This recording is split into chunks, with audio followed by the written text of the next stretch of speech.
Alright, gwe muna Uganda njagala sokolirize wano katiri nnyo atumale tuyongereyo nkugambe kiri mu Uganda. Oh my god. Listen, you go to Kalangala for campaigning for a presidential candidate, all the ferries, for parliamentary candidate, all the ferries are not there.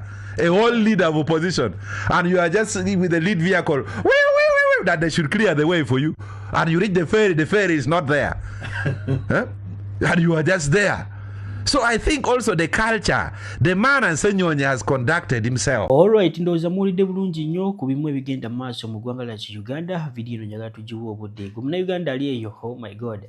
Honorable Ssemujju Uganda video nasaba His Excellency Robert Kyagulanyi basobola okubeera nga bagatta amaanyi okulwanyisa omukulu Gen.Muhoozi Kainerugaba. Mu maaso awo mbikulitidde aba NBS bo kiki kye basazeewo obadde okimanyi nabo beegasse ku mukulu Dr. Nico wali ku ICC International Criminal Court Gen.Muhoozi Kainerugaba KCA yamazidde okubeera nga etuukayo kimanyi obadde tobimanyi mu maaso awo byonna mbikuletedde. Nyongera okujjukiza video soko jimpereka like bw'oba omaze subscribe nga habwegete ku mukutu gwe guno. Olunaku olwaleero ssaawa zabadde 11 omukulu ndowooza Gen.Muhoozi Kainerugaba yasazeewo n'agamba bano abasajja ba NBS kankole ki kambajjeko ku mpewo. Oyinza okwebuuza lwaki NBS bagigyeko ku mpewo. Eyina documentary gye yakola. Oh my god, osana kubeera nga ogyerabirako mu maaso ndowooza ngenda kufuna clips nga bakuba Gen.Muhoozi bubi nnyo sobola okubeera nga hambikuwa si bali bamukuba era bali boogera amazima. Video ngenda njaba njikuplayingira otubulire NBS yali kuba His Excellency Robert yali kuba His Excellency yali kuba Gen.Muhoozi Kainerugaba oba yali kola ki era tubulira amazima kubanga akimanyi Gen.Muhoozi Kainerugaba byonna byakoze atusobodde okubeera nga tukola ki tubiraba era biri evident. Awo nyini nyongera okujjukiza gumuna Uganda ali eyo ebintu byamaze dda kubeera nga bitabuka. Abakulu bavudde ne bagamba Ssemujju Uganda kati kuluno lwalabye okubeera nga osaba unity oluvannyuma okubeera nga olaba nti bamamalawo His Excellency Robert Kyagulanyi kati ssaawa zino naze kubeera nga mulaba omugaso gwe. Nkugambye oluno lutalo wali ku X osana kubeera nga olina akawunti yo wano oba wali ku X. Sokowulirize Bannayuganda bamu abasobola okubeera nga bakuba Gen.Muhoozi Kainerugaba bubi nnyo. Abamu bagambye kana kasajja we tutakangwiza Uganda egenda fuuka failed state nga walaba zi North Korea wamu ne states nga zi Congo oba walabako Ethiopia mu mambuka oba olabyeko South Sudan bwera anytime from now tunatera okubeera nga tufaananga South Sudan otegeera North Sudan oba Sudan yo nga yo oba ogenzeyo. Oh my god, kyokka Sudan edda yali singa Uganda ne kati ssaawa zino yafuuka nga desert kati waneeno wetulaga waawo nyini wetulaga. Sokowulirize Abannayuganda nga bateesa tumanye tuyongere n'ebirala maaso awo. Cyrus Besigye Bekunda, Brigadier Abdul Rugumayo, Kano Peter Ayembisibwe, Lieutenant Kano Ephraim Byaruhanga ko n'abalala lwakuba bamu ku bo bamutuuze ne bamunyonyola alagira bayimbulwe nga mpawo omusango baguddwako. Muhoozi ono akoze kinene nnyo okoma ku bandi yagadde okutuusa obulabe ku ggwanga lya Uganda bwe yalengera bana NUP nga bakola dduyira afaananako n'ow'ekinnamagye yalagira mangu bakwatibwe ng'ayita ku mukutu gwa X nakati bakyali makumira gye bakogedde kyokkola okuba bano olumu bakwatibwa mu mbeera nga ya bwangu ddala bwe bamala okumuddamu ttaano afaayo okufulumya ebifaananyi bye bakwatako abantu baabwe basobole okukkakkana nga kisudde nti amakomera ga poliisi olumu gaba majjama ng'ate matono yagunjawo kyayita basement eno gyakumira abajeemu bagenda okuvaayo nga bawewuse.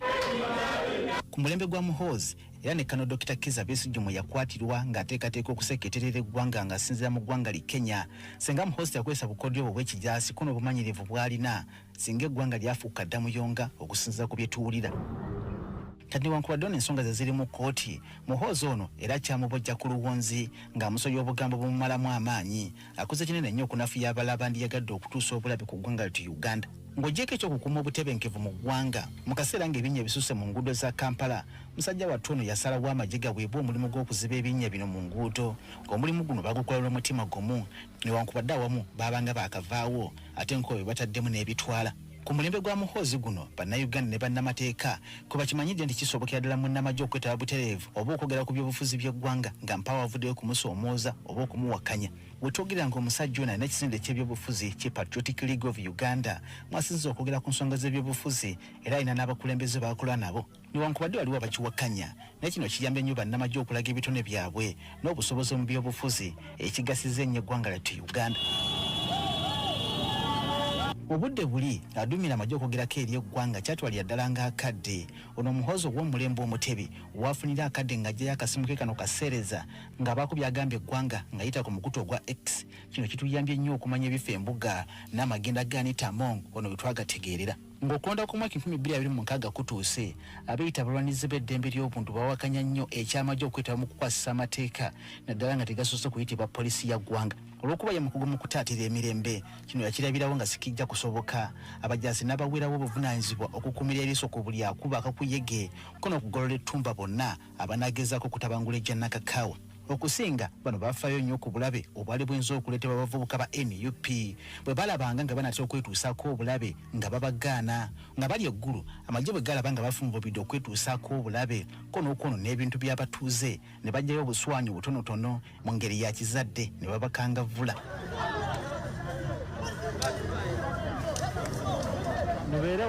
Ku mutendera gw'ensi yonna, Muhoozi atuweesezza ekitiibwa n'akatagga. Yalaba Kenya yeefudde kiwagi n'agirabula nti musawa ntono ekibuga Nairobi ajja kuba kiwambye okuva olwo bano baasirika. Egyo gy'emirembe gye njogerako. Bwe yalaba Israeli ne Amerika beegasse okufufuggaza Iran, yaweereza obubaka amawanga ga Afrika amala gye gatayinza kukola, n'agumya nnyo abaali balumbye Iran nti akadde konna waakubeegattako bakube Iran yejjusa ekyagireeta mu ddwaniro. Amawanga nga South Sudan ne Congo bwe gawulira erinnya Muhoozi gavunnama, bano bwe basuubiza okubasindikira amagye gabakube batuuke n'okusigala mu kkubiro. Okuva olwo bano bafaayo nnyo ku nsonga ezibakwatako, Uganda bagirengerera wala. Musajja wattu ono eyagala nnyo bannayuganda n'akatagga. Buli mazaalibwa ge lwe gatuuka ategeka emisinde mu bunabyalo, ensimbi zivaamu ne ziyamba abawejjere. Kituufu essaawa zibadde 11 ez'okumakya. NTV Spark TV amagye ne gasalako era ne babajja ku mpewo. Olupapula lwa Daily Monitor kubanga lwe lwavaamu zi TV zino era nalwo ne balujja ku mpewo. Ndowooza ku lwange nga Maganda nti temukungubaga. Tewali nsonga lwaki okungubaga nga Gen.Muhoozi ajje emikutu gy'amawulire gino ku mpewo. Waali badde ggwe ng'omuntu amanye ebigenda mu maaso osanyuka nti eri abo abantu ababadde bakyalemeddwa okutegeera embeera Uganda mweri, kino kijja kubawa ekyokuyiga bategeere embeera gye tutambuliramu. Okuggalibwawo kwa NTV, Daily Monitor ne Spark TV tekirina we kigenda kukoseza ebitongole ebyo. Nze kati njogeranga mu nnamawulire. Instead bigenda ekikolwa ekyo kigenda kwongera bwongezi maanyi ebitongole ebyo.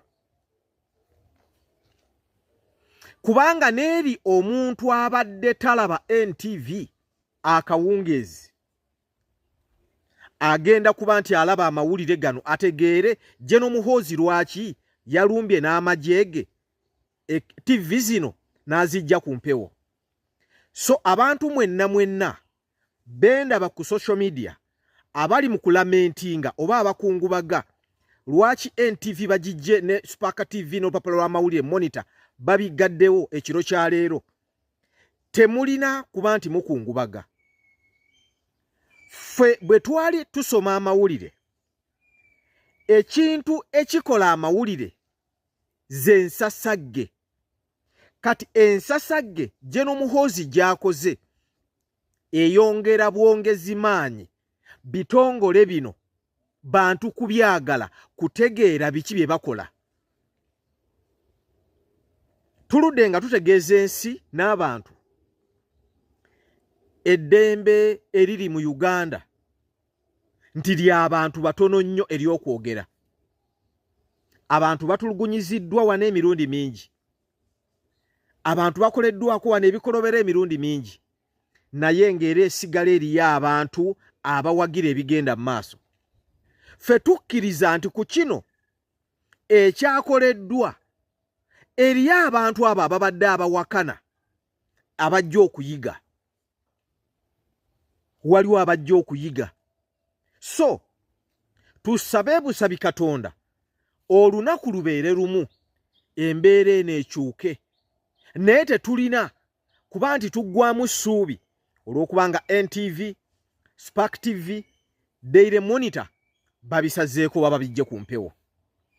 Njagala okubuuza omwami Nnyombi Tembo bino bulijjo bye tubagamba nti temulina buyinza babateeka buteesi mu bifo ebyo kubugumya ntebe kubanga UCC kye kitongole ekirina mandate okuba nti kiruŋŋamya empeereza y'emikutu gy'amawulire era kye kyalibadde kitujja ku mpewo singa nga Nnyombi Tembo ye yali alina okwogera ebigambo ebyo Gen.Muhoozi bye yayogera naye nkikutegeeza nti ne Nnyombi Tembo teyategedde nga bajja emikutu gino era ateekwa okuba Nnyombi Tembo naye bino abyekanze bwekanzi ku social media y'ensi gye tutambuliramu. So temuggwamu ssuubi bino eno ye stamp eraga eddembe ly'obuntu, eddembe ly'okwogera mu Uganda engeri gye lituuse okuba nti kati lirinnyirirwa mpaka ku level eyo. Ninze Henry Maganda Matia Kyowolootudde. Ndowooza kati sawa zino mulabe bulungi nnyo ebice bigenda maaso mu ggwanga Uganda. Abasajja ba NTV bo basobodde okuvaayo ne boogera amazima. Kati njagala kumenya ebirozo mu comment section ya video esobola okusibisa a world media. Imagine tebasazeeko just NTV, basazeeko Daily Monitor yonna. Kyentegeeza amawulire, kyentegeeza Spark TV, kyentegeeza paati ya Serena kwanga Serena ebadde host yaki oba ebadde Serena ebadde ki NTV oba Daily Monitor ebadde pangisa hawali okusena naye ebintu betogerera sawa zino bebe benyini abimwe kubeera nga mulaba ku screen ya munye nkuletedde Abannayuganda abamu abasazeewo ne bagamba bo babiwedde kubeera nga bafa bo bagenda okwegatta ku unity egenda okujjako omukulu Gen.Muhoozi Kainerugaba. Njagala munyeroze mu comment section mulowooza Gen.Muhoozi Kainerugaba ebyaddala video eyo ebadde so muletera okuvaayo n'agalawo TV oba media number osegeera ebadde employing more than 1,000 people. Rabo wegendereza NTV employ UK NTV, Spark TV, Daily Monitor n'ebirala bilala.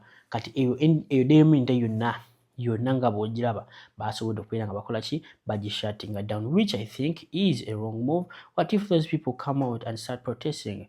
I think Gen.Muhoozi Kainerugaba should reconsider reopening it or telling them what just bagambe ensi eno tino tis a family room, it's a monarch. Twagala political parties twagala mbulinga mwogera ku kino balagenda bamanye nti nibeddala isuubira okulonda tetukola ki ate tulina obula tukole ki katugume bano basajja batuvuginga ki batufuginga obwakabaka. Era ngo tubulebezo mu comment section sokoza Bannayuganda bamu abanyize ne batabukira Gen.Muhoozi Kainerugaba ngolowooza mukulu anasimatuka ICC oba nedda.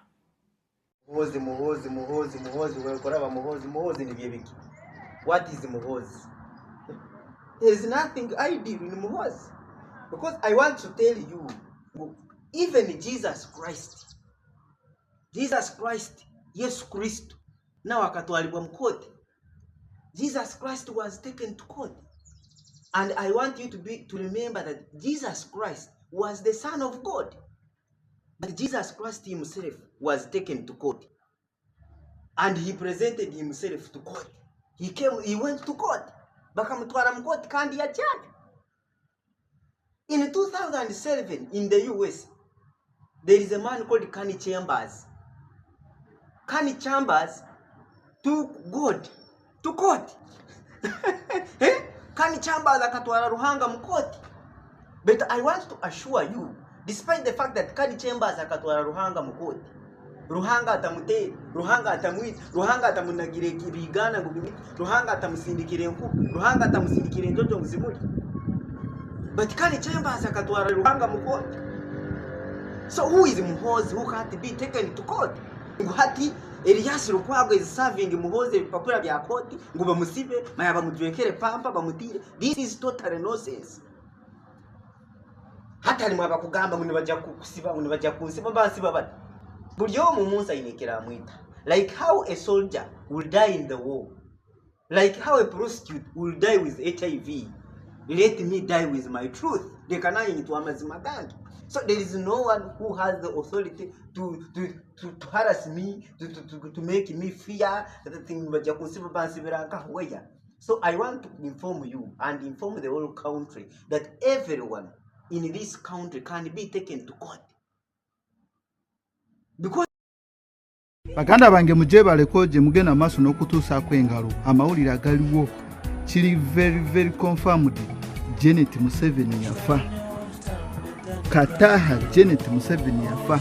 Eyali prime minister oba eyali minister wa sports and education. Yasobola okubeera ng'ava mu nsi kugamba bawe Mwami Museveni oba president wa Uganda agenda mu maaso n'omuzanyisa kugamba nga bumanyi politically kugamba. That's why tanavaayo okubulira bana Uganda nti mukazi we yakola ki yafa, naye nga kituufu mukazi yakola ki yafa. Ge mawulira galiwo ssaawa zino. Era basajja bano baagala okwekumira mu buyinza. Paka kyemanyi Mwami Museveni oba President Museveni bw'aba avuddewo mutabani we yagenda okuddako gwe bayita Muhoozi Kainerugaba.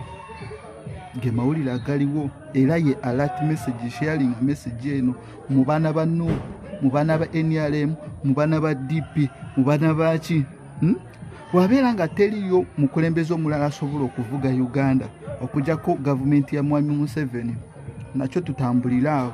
Naye amawulire agaliwo Mwami gundi Janet Museveni yafa, era n'enteekateeka yakutuuza Muhoozi Kainerugaba okubeera ng'afuuka mukulembeze wa Uganda. Ge mawulire agaliwo ku ssaawa zino.